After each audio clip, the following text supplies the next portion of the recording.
안녕하세요. 저는 시를 쓰는 신철규라고 합니다. 오늘 저는 슬픔에 대해서 좀 이야기를 해보려고 합니다. 우선 슬픔에 대해 이야기하기에 앞서 인간이란 무엇인가에 대한 것을 좀 이야기를 해볼 텐데요. 인간이라고 하는 것은 뭐 간단하게 말해서 이렇게 피와 살과 그 다음에 영혼을 가진 아마 존재를 인간이라고 하겠죠. 그럴 텐데 인간이라고 하는 것이 이렇게 완벽한 존재가 될 수 있나요? 네. 인간이라고 하는 존재는 제가 이렇게 눈만 감아도 여러분들이 안 보입니다.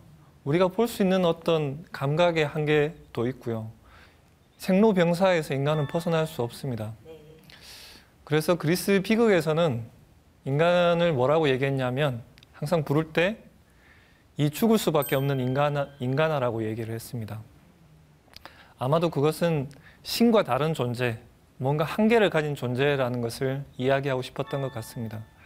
그리스 비극에서는 이것을 뭐라고 얘기하냐면 하마르티아라고 얘기합니다. 이거는 라틴어인데요. 우리말로 하면 결함이라는 뜻을 가지고 있습니다. 보통 그리스 비극에서는 인간의 결함을 두 가지 정도로 꼽는데요. 하나는 무지, 그리고 또 하나는 오만이라고 얘기를 합니다. 우리는 뭔가 다 할 수 있다고 생각하지만 우리가 볼 수 있는 것도 아까 말씀드린 것처럼 한계가 있고 느끼는 것도 한계가 있고 그리고 심지어 우리 몸 자체도 다른 것을 받아들이지 않으면 우리는 살아갈 수가 없죠. 나 혼자로 스스로 살아갈 수는 없습니다. 우리 마음 자체가 가지고 있는 어두운 부분들, 어떤 감춰져 있는 부분들, 물론 우리가 알고 싶지 않은 부분도 있겠지만 우리가 가질 수 있는 어떤 인식의 영역에는 언제든지 한계가 있다고 생각이 듭니다. 이런 얘기를 좀 시작을 했는데 그렇다면 우리는 보통 언제 슬픔을 느낍니까? 네. 가장 아끼는 사람 혹은 자기가 사랑하는 사람이 죽었을 때 가장 큰 슬픔을 느낄 겁니다. 물론 이제 그런 아주 큰 슬픔도 있겠지만 또 일상에서 만나는 슬픔들도 있을 거예요. 뭐 흔히 생각했을 때 친구가 약속을 안 지켰을 때, 뭐 바람 맞았을 때도 슬픔을 느끼죠. 그리고 또 어떤 경우 있냐면 우리가 뭔가 먹고 싶은 게 있을 때 못 먹었을 때 그때 느껴진 어떤 괴리감, 거리감들이 우리를 슬프게 합니다. 물론 아주 그냥 간단한 어떤 현실의 문제들은 우리가 개선을 할 수 있다면 그 슬픔이 어느 정도까지 극복이 되거나 완화가 되겠지만 우리가 정말 이룰 수 없는 것들, 아까 좀 전에 얘기했던 타인이, 가장 아끼는 타인이 죽었을 때 어떤 되돌릴 수 없는 벽들, 그리고 내 마음을 타인이 알아주지 않을 때 그때 우리는 가장 큰 슬픔을 느낄 겁니다. 이런 두 가지의 벽, 타인의 벽이나 어떤 이 세 개의 벽에 맞닥뜨렸을 때 우리가 느끼는 무력감과 어떤 막막함, 이런 것들이 우리를 가장 슬프게 하는 것 같아요. 근데 슬플 때 그냥 마음만 슬픈가요? 아니겠죠. 몸이 아픕니다. 막 일어날 수도 없고 흔히 말해 가슴이 쪼개지는 같은 어떤 느낌이 명치가 이렇게 꾹 누르는 것처럼 누가 벽돌이 누른 것처럼 식음을 전폐하고 누워있을 때도 있게 됩니다. 영어에서는 sorrow 같은 경우가 슬픔이란 뜻인데 이것의 같은 어근을 가지고 있는 것이 뭐냐면 sore라는 영어가 있습니다. 이것은 시리다, 아프다, 쓰리다 이런 단어와 같습니다. 결국 우리의 마음의 아픔이라고 하는 것은 단순히 마음에서 끝이지 않고 몸의 아픔까지 동반한다고 생각이 됩니다. 결국에는 나는 되게 작은 존재처럼 느껴지고 이 세계는 엄청나게 큰 존재로 느껴진다는 어떤 그런 괴리감이라고 해야 될지 아니면 불일치, 나와 세상이 일치하지 않는다는 느낌 때문에 우리는 슬픔에 보통 빠지는 것 같습니다. 그럴 때 우리는 뭔가 내가 비정상적인 것 같고 뭔가 잘못된 것 같고 그리고 문제가 있는 것 같다는 생각을 하게 되는데 과연 그럴까요? 과연? 내가 지금 문제가 있는 걸까? 라고 생각할 때 슬픔의 위안이라는 책을 쓴 론 마라스코와 브라이언 셔프라는 사람이 있습니다. 이 두 사람이 쓴 슬픔의 위안이라는 책의 서문에는 이런 말이 나오는데요. 한번 좀 읽어줄 수 있겠어요? 잠깐만요. 마이크 드릴 겁니다. 네. 바로 당신이 혼자가 아님을 일깨워주는 것이다. 다른 이들도 당신이 느끼는 것을 느낀다. 당신의 감정이 삐딱하거나 우스꽝스럽거나 추하거나 전혀 당신답지 않더라도 말이다. 우리의 목적은 당신이 덜 외롭다고 느끼게 하는 것, 더 솔직히 말하자면 바보 같다는 느낌을 덜 받게 하는 것이다. 네, 잘 읽어주셔서 감사합니다. 아마 제가 오늘 지금 강연하는 어떤 것에 가장 중심도 아마 저 얘기 속에 담겨 있다고 볼 수 있습니다. 저 책에서 아주 많은 사례들이 나옵니다. 뭐 슬픔에 빠지는 사람들이 어떤 상태에 놓여 있는지, 또 그리고 그것을 극복하려고 노력하지만 또 실패하게 되고, 그런 어떤 실패의 과정들도 보여주고요. 타인과 만났을 때, 내가 아주 슬픔에 빠져 있을 때 다른 사람들 만나고 싶은가요, 여러분들? 다른 사람들 만나면 다른 사람도 웃고 떠들고 행복해 보이는데 나만 엄청나게 슬픔에 빠져 있는 것 같은 그런 오히려 더 소외감을 느끼고 돌아올 때가 많습니다. 오히려 자기 때문에 다른 사람들을 불편해하고 이런 것들 때문에 오히려 더 거리를 두게 되는 것도 있을 것 같습니다. 슬픔에 빠져 있는 어떤 사람들한테는 아무런 어떤 위로의 말, 나는 네가 생각한 만큼 슬퍼라고 얘기를 한다 하더라도 처음에는 그것이 다가오지 않습니다. 일종의 어떤 감정의 보호막 같은 것이 우리를 둘러싸고 있기 때문에 그런 건지도 모르겠습니다. 그러면서 이 자기 마음에 어떤 어두운 그림자가 생기는데 보통 우리는 그런 것들이 아마 이렇게 생각하는 것 같아요. 네가 내 슬픔을 알아? 네가 나만큼 슬퍼? 아마 이런 식으로 생각을 하게 되는 것 같습니다. 근데 그런 상태로 계속 오래되다 보면 일종의 우울의 상태로 이제 빠지게 되는데요. 그러다 보면은 거기에서 못 태어나는 경우들도 있습니다. 왜냐하면 자기가 알았던 혹은 자기를 유일하게 알아주었던 어떤 사람이 부재했을 때 그때 우리는 이 세계가 완전히 황폐화된 사막처럼 느낍니다. 심지어 세계가 황폐화된 것뿐만 아니라 우리 내면, 마음 자체에도 그런 황폐함이 느껴집니다. 일종의 막 사막의 바람 같은 것이 자기 마음속에 불고 있다는 느낌이 들 텐데요.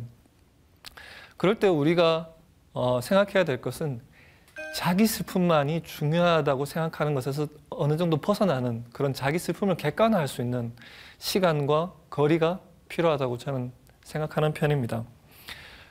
뭐 이것을 조금 더 어려운 말로 얘기하면 자기 슬픔을 특권화하지 않는 것, 내 슬픔만 중요하다고 생각하지 않는 것에서 타인의 슬픔으로 넘어갈 수 있는 어떤 여유, 그것을 획득하지 않으면 우리는 거기서 벗어날 수 없다고 저는 생각하는 편입니다.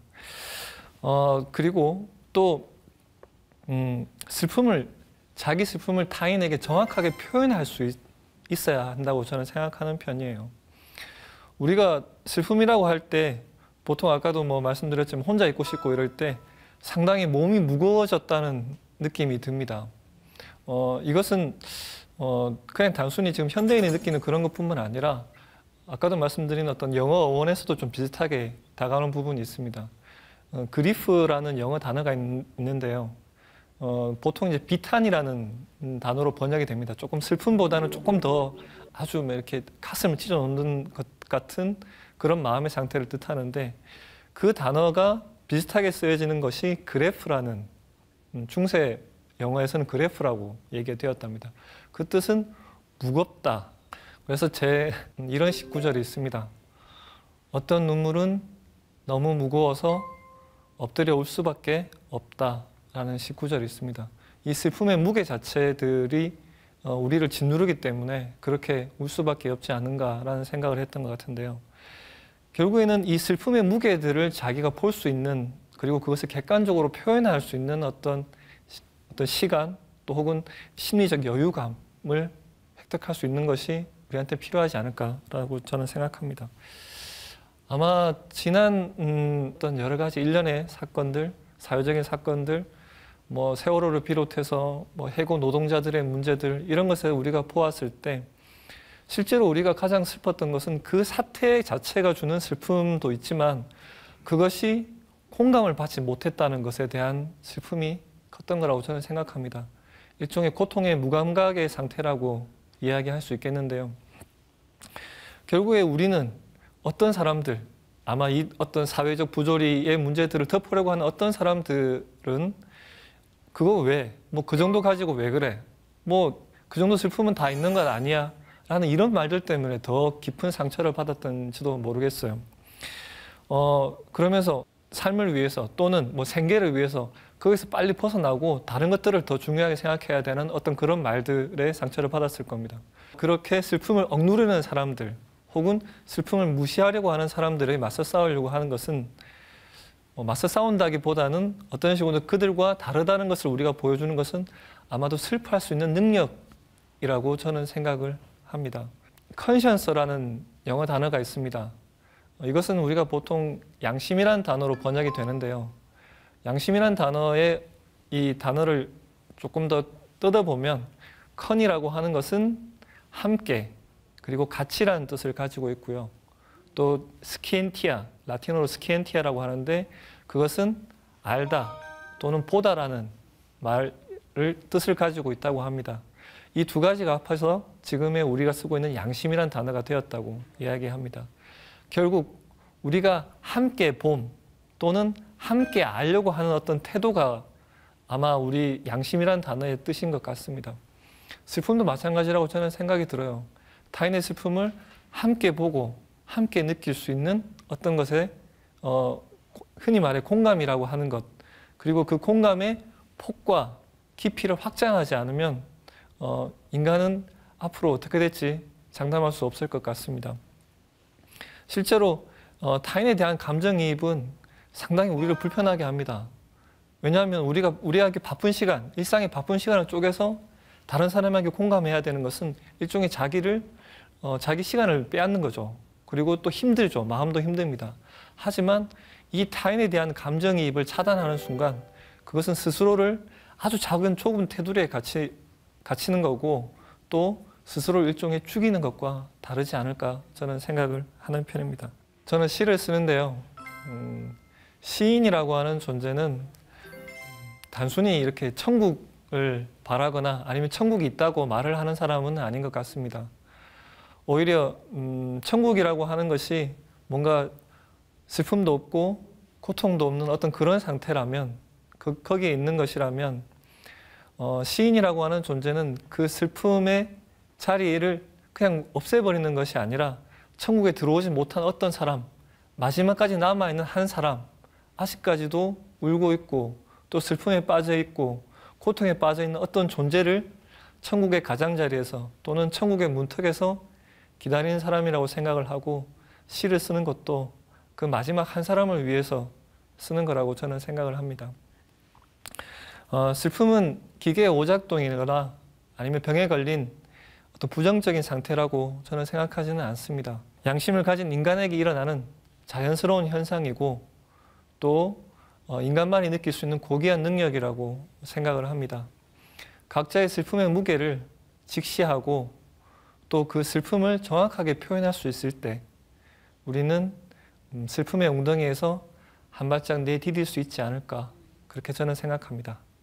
긴 시간 들어줘서 감사합니다.